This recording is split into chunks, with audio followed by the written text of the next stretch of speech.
Speak. Prosody rate equals -10%, pitch equals -2%. In the world of money, where billions of dollars move every single day, where fortunes are built and lost in moments, there was one man who managed to deceive the entire world. He wasn't just an ordinary investor. He was a respected figure in the heart of Wall Street. A man trusted by the wealthy, by financial institutions, and even top business leaders. His name: Bernie Madoff. For over 2 decades, people believed Madoff was an investment genius. The man who could deliver steady profits no matter how the market crashed. The man who held a secret that no one else knew. Investors were begging to get into his investment fund. Money poured in from everywhere. Billions of dollars were in his hands. But behind this astonishing success, there was a dark secret. A secret that wasn't just an ordinary fraud, but the largest financial fraud in United States history. A scheme that deceived thousands of people, destroyed the lives of entire families, and wiped out fortunes built over generations. When it all collapsed in 2008, the world discovered the shocking truth. The profits weren't real. The investments didn't exist. Everything that had happened was part of one massive financial game. A game called the Ponzi scheme. And this is the full story of the man who fooled the world. A story of incredible rise, decades of deception, and a shocking downfall for one of Wall Street's most powerful names. Bernie Madoff case. Inside history's biggest financial crime. The bogeyman may not exist, but saying the name Bernie Madoff could send a chill down the spines of his thousands of investors whose envious portfolios went bust overnight. Madoff, a financial investor whose skill and track record were so legendary that people begged to open accounts with his firm, crashed hard in December 2008 after the truth about his investments and returns finally came out. Madoff was running what turned out to be history's biggest Ponzi scheme.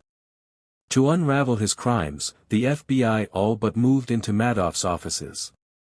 A team of nearly 15 special agents led the effort, along with law enforcement partners and a number of FBI financial analysts. The work resulted in Madoff receiving a 150-year prison sentence, with his associates, several of whom claimed to have no idea about the scam, receiving varying sentences. Ponzi scheme. A Ponzi scheme is an investment fraud that pays existing investors with funds collected from new investors. Ponzi scheme organizers often promise to invest your money and generate high returns with little or no risk. But in many Ponzi schemes, the fraudsters do not invest the money. Instead, they use it to pay those who invested earlier and may keep some for themselves. With little or no legitimate earnings, Ponzi schemes require a constant flow of new money to survive. When it becomes hard to recruit new investors, or when large numbers of existing investors cash out, these schemes tend to collapse. Ponzi schemes are named after Charles Ponzi, who duped investors in the 1920s with a postage stamp speculation scheme. Ponzi scheme red flags. Many Ponzi schemes share common characteristics.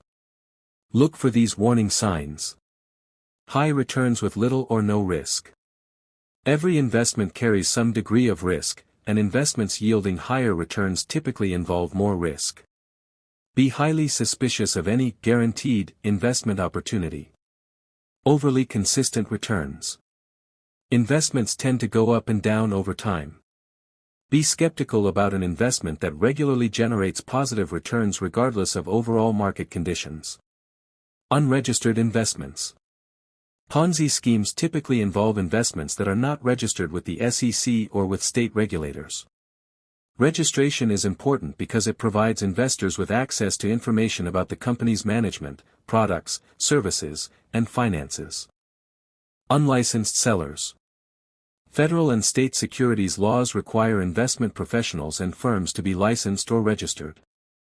Most Ponzi schemes involve unlicensed individuals or unregistered firms. Secretive, complex strategies. Avoid investments if you don't understand them or can't get complete information about them. Issues with paperwork. Account statement errors may be a sign that funds are not being invested as promised. Difficulty receiving payments. Be suspicious if you don't receive a payment or have difficulty cashing out. Ponzi scheme promoters sometimes try to prevent participants from cashing out by offering even higher returns for staying put. Madoff's beginnings. In 1960, Madoff was a legitimate market maker, matching potential buyers with stocks. Then he opened a side business where clients gave him money to invest on their behalf, what's called an investment advisory business. His father-in-law, a successful accountant, recommended clients to him. These referrals were a boon for the young Madoff up until he made a bad trade and lost a significant amount of money. He didn't want to own up to the fact that he lost all this money for his father-in-law's friends. So he started covering it up with all these other fake trades, said Supervisory Special Agent Paul Roberts. It just snowballed from there. Each lie begot another lie, and the Ponzi scheme began. How the scheme worked. A decade later, Madoff hired a bond was named David Kugel for the legitimate side of his business. Kugel excelled in scouring the market to find bonds offered by companies that were priced lower than the company's stocks. One could buy the less expensive bond, convert it to the higher-priced stock, and then sell the stock, pocketing the difference. This price discrepancy is called convertible bond arbitrage and is a legitimate financial strategy. Madoff asked Kugel to write down the details of his trades and share them with him and his bookkeeper, Annette Bongiorno, who started working at the firm in 1968. Kugel gave her detailed index cards that she kept in a box. Investigators found these cards after Madoff was arrested. A year after being hired, Kugel opened a personal account with the firm's investment advisory business. When he received his first monthly statement, he noticed the details of the trades were eerily familiar. They were exactly the same as the arbitrage trades he had conducted for Madoff's legitimate business, but with different volumes. He knows that it's all historical data, Roberts explained. Arbitrage finds are time-sensitive. In the 1970s, an arbitrage trade would only be available on the market for a few minutes. In today's market, they're available for as little as a few seconds. Kugel's expertise was in finding and buying these arbitrage opportunities before other traders did. Once a trade was conducted, the opportunity was gone. There were no extra profits to be had because Kugel had already obtained them all. Now, as Kugel saw those same trades he had personally made with different figures and for different accounts, he knew it was impossible. Immediately, he's like, this whole thing is a fraud. These are fake trades, Roberts said. This was the bread and butter of Madoff's scheme. The trades and profits were indeed fake, but the financial strategies behind them were not. Kugel had unwittingly given Madoff and Bongiorno an air of legitimacy. Kugel did not object when he discovered the truth and continued to share his trades, profiting from the results. Madoff allowed him to set his own salary. He withdrew enough money through the scheme to become a multimillionaire and owned houses in gated communities in Florida and on Long Island. Bernie knew he had to take care of these people because they knew what was going on, said Special Agent Shannon Fish, one of the FBI's investigators. Bernard L. Madoff Investment Securities, with Kugel now in tow, deployed several other strategies to keep up the appearance of high profits for its Ponzi scheme account. In addition to Bongiorno manipulating Kugel's trades, she deployed another strategy that was extremely unsophisticated but effective, reading the Wall Street Journal. Bongiorno researched old editions of the newspaper to identify the best-performing stocks in the past month. She'd then pick the most profitable, make up a number for how many shares the investor had bought, and record the gain at the end of the month in the client's statement. Everybody's a financial genius with 20/20 hindsight, right? Said Fish. Brazen as the lies were, the firm set up internal rules for handling the Ponzi account. Only a few people had access to it, and it never communicated with the accounts from Madoff's legitimate business. To ensure clients didn't get suspicious, each account had to be monitored. If clients knew each other and ever compared statements, the numbers had to generally add up. Despite building a portfolio of hundreds of millions of dollars, Madoff had only a few accounts in the Ponzi scheme. The client list was short enough for Madoff's firm to manage these accounts with strategies like Kugel's and Bongiorno's. The firm also instituted minimum account balances. To join Madoff's investment advisory business, an investor generally deposited at least $1 million and needed to keep $1 million as a minimum balance. These rules allowed Madoff to have a steady amount of cash and, ironically, created a sense of exclusivity in the financial community. To have an account with Madoff meant you were special. But it was also self-serving. He's a market maker, and he's not supposed to be doing this investment advisory business, said Fish. Anyone operating an investment advisory business must register it with the Securities and Exchange Commission, SEC. Madoff had originally opened the investment advisory business on the side. He never registered it. If he had, it would have opened up the possibility he could be audited, risking the scheme. Instead, Madoff masked his investment advisory business as part of his legitimate work. It's this open secret on Wall Street among the in the know, Fish said. As Madoff's investments grew, his status grew with him. Over the years Madoff's firm grew to include his brother, Peter, who became the firm's compliance officer, and other personnel who were hired throughout the 1960s and 1970s. Each of these employees participated in the Ponzi scheme and stayed with the firm until the end. The firm grows and so do the lies. The referrals Madoff received from his father-in-law kept coming and soon they made up a large portion of the Ponzi scheme account. His father-in-law had since retired and the accounting firm, renamed Avellino and Biens, invested exclusively with Madoff. Business boomed for both firms until 1992. That's when the SEC contacted Avellino and Biens on a suspicion that it was operating as an unregistered investment advisory business. The firm alerted Madoff about the pending investigation, revealing a deeper problem. Avellino and Biens was essentially running its own Ponzi scheme on top of Madoff's. Worse, the monthly statements it created for its clients didn't match the statements Madoff had on file. Basically, their lies are different than Bernie's lies, said Roberts. Madoff became extremely worried. He knew that when Avellino and Biens told the SEC that all of its funds were invested with his firm, investigators would want to compare the statements. That would reveal everything was fake. The discrepancies were too significant to explain otherwise. The paperwork Avellino and Biens had on file indicated a completely different financial strategy than what Madoff had. And the account balances were off, by more than $100 million. Madoff ordered his staff, including Bongiorno, to redo 3 years of financial statements and strategies to match what Avellino and Biens had on file. This is a massive fire drill, said Roberts. The statements were totally fake, but everything had to seem real enough to SEC investigators. The SEC was pleased with the matching paperwork but ordered Avellino and Biens to shut down. That meant all of its clients had to be issued checks for their full account balances. According to the newly created fake paperwork, that money was in the possession of Bernard L. Madoff Investment Securities. There was just one problem: Madoff didn't have enough money in the bank to issue the checks, which totaled roughly $440 million. And if he didn't send the money, the SEC was likely to take a closer look at his books. Madoff borrowed stock from a rich client that he used as collateral to secure a loan. Madoff didn't reveal the true reason why his firm needed the loan, but his lie succeeded in getting the money. Madoff issued the checks. But since all of the Avellino and Biens clients were invested with him to start, 95 to 98% of the clients give the money back to Bernie and open direct accounts with him, said Roberts. Madoff survived the crisis, but he still didn't register his investment advisory business. So how did he skirt by when that same issue is what tripped up Avellino and Biens? It's because he's Bernie Madoff, said Roberts. In fact, a Wall Street Journal article credited him as the savior of the Avellino and Biens crisis.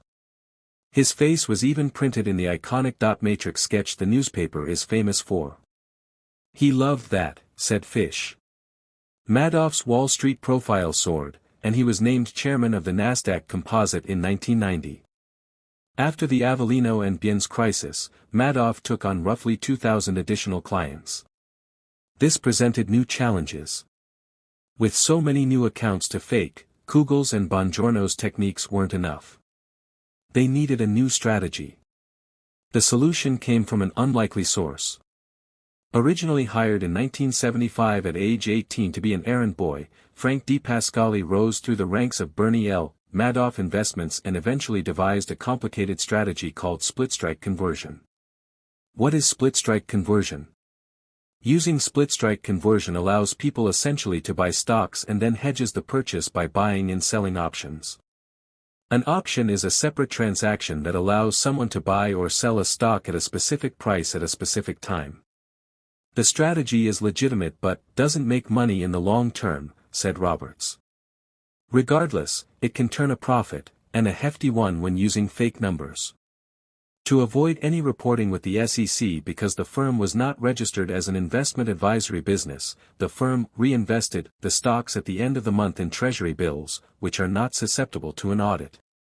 The growing scheme draws greater scrutiny. In 2001, two financial trade publications wrote articles that questioned Madoff's investment advisory business, which wasn't supposed to exist yet had the best returns on Wall Street with a portfolio of nearly $7 billion. In an interview for the article from Barron's, Madoff brushed off questions about his strategy, calling it proprietary. The articles are basically alleging that his investment advisory business, the worst-kept secret on Wall Street, might be a giant fraud, said Roberts. The articles caught the SEC's attention. Bernie starts getting scared, said Roberts. He deployed the firm to create a massive supply of fake documentation so there are records to show the trades are legitimate. DePascali tapped two computer programmers he used to automate his split-strike strategy. Dubbed the Computer Boys by investigators, George Perez and Jerome O'Hara created the false records. To demonstrate just how far Madoff took this scheme, the firm created fake documents for all of its trades. The Depository Trust Company, DTC, maintains records of every stock that is bought and sold. Perez and O'Hara obtained real DTC statements and copied them en masse, even hiring another programmer to create a custom code that duplicated the statement's unique font. The team held the fake statements against windows facing the sun, comparing them to the actual statement. The fake statements were not perfect but good enough to fool an unsuspecting eye. This is what they spent their time on. Hours and hours of doing this, said Fish. Then it happened. In 2004, the SEC contacted Madoff to audit his firm. The audits begin. The SEC suspected that Madoff was front-running stocks from his legitimate business as a market maker. The thinking went that as Madoff matched buyers and sellers, he became aware of non-public financial information and made his own personal trades before acting on behalf of his clients, which is illegal. While Madoff had created thousands of paper documents to show his records were real, there was one area he didn't resolve: identifying counterparties. Since all of Madoff's trades were fake, there were no counterparties. How could he get past the SEC? Madoff believed that since the SEC was a government agency, it had a limited budget. He thought that if he listed foreign counterparties, the auditors would not get approval to make international phone calls to verify them because it would be too expensive. A Madoff employee researched a list of European counterparties, and the computer boys then randomly assigned them to each stock under audit. None of the foreign counterparties were ever contacted. The firm passed the audit. A year later, the SEC returned to Madoff's offices to conduct another audit. The firm again inundated the auditors with reams of paper, effectively overwhelming them with information. One evening, as the auditors left for the day, one of them accidentally left a briefcase behind. Madoff and DePascali went through it. The briefcase contained a list of questions the auditors planned to ask Madoff's staff the following day. The firm didn't have any paperwork for one of the questions, so Madoff ordered his staff to work through the night to create the necessary documents. In the span of 2 years, Madoff's firm was audited 5 different times. Through deception and luck, it passed each one. The market crashes, it all falls down. Madoff and his employees were living the high life. Several staff members had withdrawn millions of dollars over the years to purchase luxury cars and homes. DePascali owned 2 boats. Bongiorno owned 2 houses and was building a condo. Madoff himself owned 4 homes, including a Manhattan penthouse and a home in the French Riviera. He also owned 3 yachts. But as the fall of 2008 drew closer, this life of riches would become difficult to sustain. Wall Street was collapsing. Firms were either merging or going bankrupt. The government intervened in several instances to guarantee loans or bail out companies, spending billions of dollars. The stock market dropped lower each day. The financial sky was falling, except at Bernard L. Madoff Investment Securities. Gains were still being recorded with an average return of 1% a month. Worried investors were reassured in knowing their Madoff accounts were doing well, but many still wanted to withdraw their money. That is the death knell for any Ponzi scheme, when everybody wants their money out at once, said Fish. Madoff's investment advisory business, the Ponzi scheme, didn't have enough money to cover the withdrawals. While the paper value of the accounts was in the billions and his investors had requested a combined $1.5 billion withdrawal, only $300 million was in the bank. Madoff frantically looked for an investor to give him an infusion of cash to cover the difference but couldn't find anyone willing to invest. On December 3, 2008, Madoff pulled Frank DePascali aside. "I'm out of money," he told him. Madoff confesses to the scheme. A week later, on December 10, 2008, Madoff held the firm's annual Christmas party, where he handed out early bonuses. His 2 sons, Mark and Andrew, who had worked for the firm for several years and had grown concerned, finally confronted him. "Let's go to the house and talk," Madoff said. When the Madoff family arrived home, Madoff apparently told his sons and wife, for the first time, that his firm was a fraud. "I'm running a Ponzi scheme, and we're out of money," he said. The sons cut off all ties with Madoff and their mother, left the house, and called an attorney.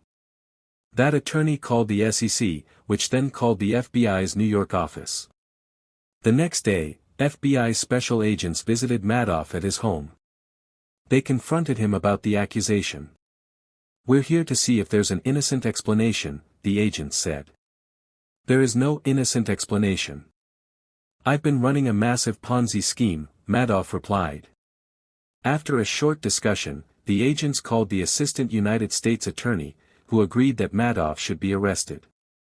Madoff insisted that he was the only person with knowledge of the Ponzi scheme and that he operated it alone. While he confessed to running the scheme, he started lying about the mechanics of it and said he would not testify against anyone. Madoff pleaded guilty and was convicted on March 12, 2009. On June 29, he was sentenced to 150 years in prison and transferred to a federal correctional complex in North Carolina. He died in April 2021 at the prison's medical center. He was 82. Investigating Madoff's team. Without Madoff's cooperation, investigators turned to members of his staff. They all claimed to be innocent, but investigators dismissed the idea that anyone could pull off a multi-billion-dollar fraud all on their own. DePascali, the firm's chief operating officer, faced charges that could end in life imprisonment. He contacted prosecutors in April 2009, 5 months after Madoff's arrest, and offered to cooperate in exchange for immunity. Prosecutors rejected his offer but assured him that cooperating was in his best interest. DePascali agreed.